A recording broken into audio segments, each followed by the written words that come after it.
અહીંયા ભાવનગર હોય, સુરત હોય, રાજકોટ હોય, વડોદરા હોય કે ગમે એવડું મોટું સિટી તાલુકો હોય, કોઈ એવો દાતા નહીં હોય કે 50-100 કરોડ રૂપિયા આપતો હોય. દાતાઓ બધા મળતા હોય, ડોનેશન કરતા હોય, પણ આ લડાઈથી, સરકારની યોજનાઓથી એક વર્ષમાં 2015 થી પછી 17માં જ્યારે પણ IWS પ્રાપ્ત થયું, દર વર્ષે 4000 થી 5000 કરોડ રૂપિયાનો લાભ 72 થી વધારે જ્ઞાતિઓ લે છે. માત્ર એક સમાજ નહીં, તો આ લડાઈના લીધે આભારી છે. આજે અલગ અલગ શહેરો, અલગ અલગ સેન્ટરોમાં જઈ અને એક ચિંતન શિબિર કે સમાજની પીડા અને એનું સમાધાન પણ થાય એ માટેનો અમારો પ્રયાસ છે. તો તમે ઘટનાના હાર્દમાં જાઓ તો એક ઇજ્જતથી માણસ બીવે છે. સૌથી વધુ માણસને ડર શું? અહીંયા જેટલી પૂર્વ વક્તાએ વાતો કરી કે ભાઈ હની ટ્રેપ, તો માણસને ડર શું? કે મારી ઇજ્જત જશે. દીકરીની સાથે કંઈક પ્રશ્ન બને છે, પિતાને કે કોઈને કહેતી નથી. કેમ? તો કે મારી સાથે ઇજ્જત જશે પરિવારમાં. માણસમાંથી દેવું થઈ જાય છે, માણસ દુનિયા છોડી દે છે. માણસ આ પગલું કેમ ભરે? તો કે મારી ઇજ્જત જશે. ઇજ્જત આબરૂથી સ્વાભાવિક છે કે તમારે 5 વ્યક્તિને, 50 વ્યક્તિને, ગામને, તાલુકાને, જિલ્લાને ખબર પડશે કે માણસે સાચું કર્યું, ખોટું કર્યું, જેવી વાતો થશે. પણ કોઈ એવી વ્યક્તિ નથી કે તમને તમારો જીવ પાછો આપી શકે. જે માણસની કિંમત છે જીવ છે.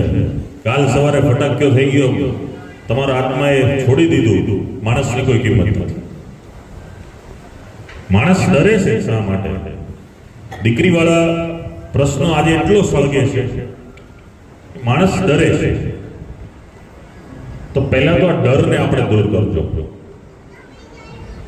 નાની ઉંમર 17-18 વર્ષની ઉંમરથી લઈ 24-25 વર્ષની ઉંમર, એ ચાહે યુવાન હોય કે યુવતી, આ કાળમાંથી હું ગુજરું છું, યુવાન હોય કે યુવતી, એની અંદર નાની મોટી ભૂલો થાય.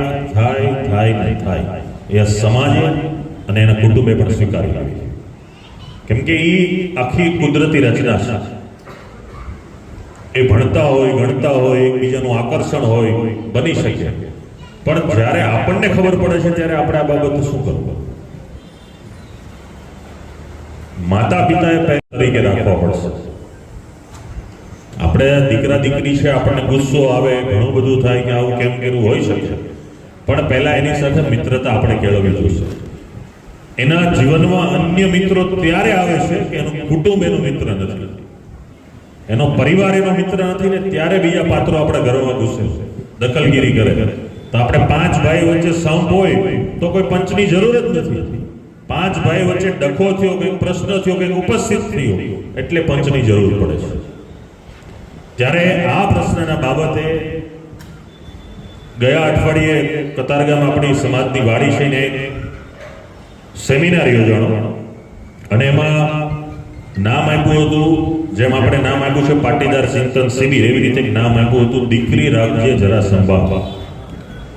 જ્યારે મારો વક્તવ્યનો વારો આવ્યો એટલે મેં કીધું કે આ નામ સાથે મને વાંધો નથી, પણ મને લાગે છે કે સુસંગત નથી. દીકરી રાખજે જરા સંભાળ, પણ કોનાથી? પુરુષોથી, યુવાનોથી. એ બધા તો સમાજનું જ અંગ છે. સંભાળ કોનાથી રાખવાનું? સંભાળ આખા સભ્ય સમાજે રાખવાની છે, દીકરીએ નહીં. દીકરીએ તો બહુ સંભાળ રાખી છે, આખા સભ્ય સમાજે સુધારવાનું છે.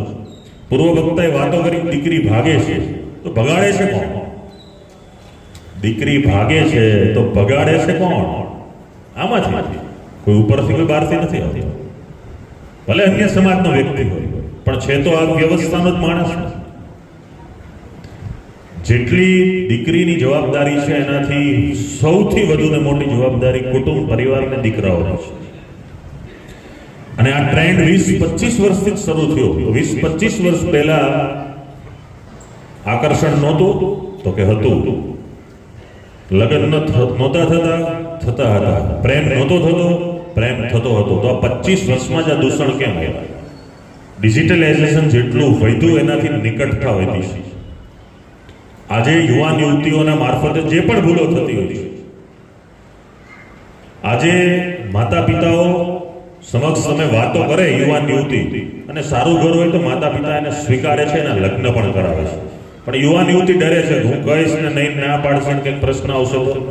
મારી આપ સૌને એક યુવાન તરીકે કરબદ્ધ પ્રાર્થના છે કે તમારી કે મારી કે આ બેઠેલા કોઈ પણની જિંદગીમાં ભગવાન પછી કોઈ પાત્ર હોય કે જે તમને દેખાતું હોય, તમારું સારું વિચારી શકે, તો એ માત્ર ને માત્ર માતા પિતા છે.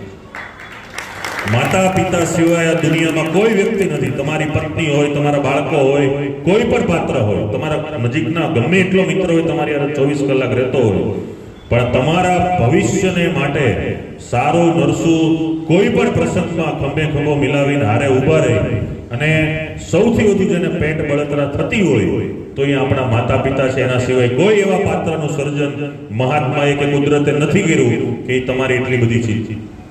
પિતા જ્યારે યુવાનને એમ કંઈક અટકી જાય તો આપણે સમજી જવું જોઈએ કે આપણું કંઈક ભવિષ્ય અથવા આપણી કંઈક ભૂલ હશે, આપણે સારા માટે કહેતા હોય. યુવતીને 4-5 વર્ષથી મિત્રતા હોય, ફ્રેન્ડશિપ હોય, પ્રેમ હોય, ને માતા પિતા એમ કહે કે આ ઘર આપણા માટે લાયક નથી, તો એ દીકરીને અંદરથી થવું જોઈએ કે જેણે 20 થી 25 વર્ષની જેણે મને કરી હોય અને એ વ્યક્તિ એમ કહેતા હોય કે આપણા માટે લાયક નથી ને, તો એ ન જોઈએ. કેમ કે કોઈ બાપ કે કોઈ માં ક્યારે એવું ન વિચારે કે મારા દીકરા દીકરીને ખરાબ ઘરમાં હું મોકલું.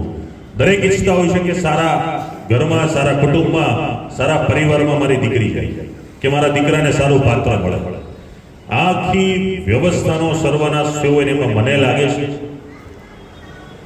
કે આજે આ પ્રશ્નો ઊભા થયા છે ને એનું સૌથી મોટામાં મોટું કારણ હોય તો એ આપણું કુટુંબનું કેન્દ્ર છે.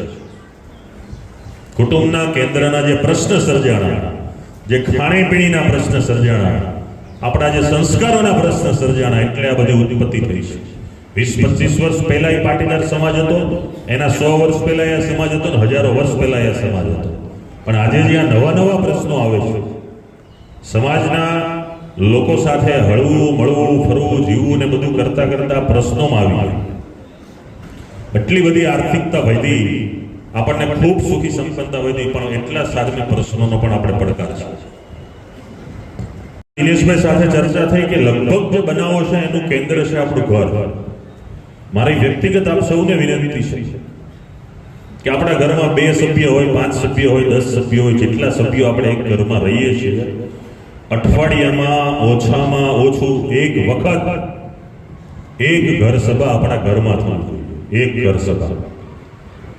કોઈ સ્વાધ્યાય પરિવાર સાથે જોડાયેલ હશે, કોઈ પ્રમુખ સ્વામી પરિવાર સાથે જોડાયેલ હશે, બીએપીએસ સંસ્થા કે અન્ય સંસ્થા, દરેક ધર્મમાં કહે છે કે તમારા ઘરે અઠવાડિયે એક સભાનું આયોજન કરો.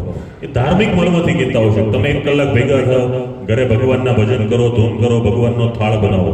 હું તમને સામાજિક રીતે કહું છું કે તમારા ઘરમાં શું છે એના માટે આપણે 1 કલાક ભેગા થાઓ. કોઈને એકબીજાથી પ્રશ્ન છે, આર્થિક સમસ્યા છે, કાંઈ તમને પ્રોબ્લેમ છે, ધંધાકીય કોઈની જરૂર છે, ઘરમાં સાસુ વહુ દેરાની જેઠાણી કોઈ પણ પ્રશ્ન હોય, એક છત નીચે આપણે બેસશું ને ત્યારે કોઈના છતની આપણે જરૂર નહીં પડે કે આપણા પ્રશ્નના સમાધાન માટે કોઈની જરૂર પડે. આપણા ઘરમાંથી જ સમાધાન થાય. દર અઠવાડિયે એક વખત મળશું તો મને આશા છે કે આમાંથી ઘણા બધા પ્રશ્નોનું નિરાકરણ આવશે. હવે આપણે આર્થિક રીતે સુધી સંપન્ન થયા એટલે આપણી જાયદાદ, સંપત્તિ બધા ઉપર તો આપણી નજર હતી જ. બીજા હવે દીકરીનો પ્રશ્ન છે.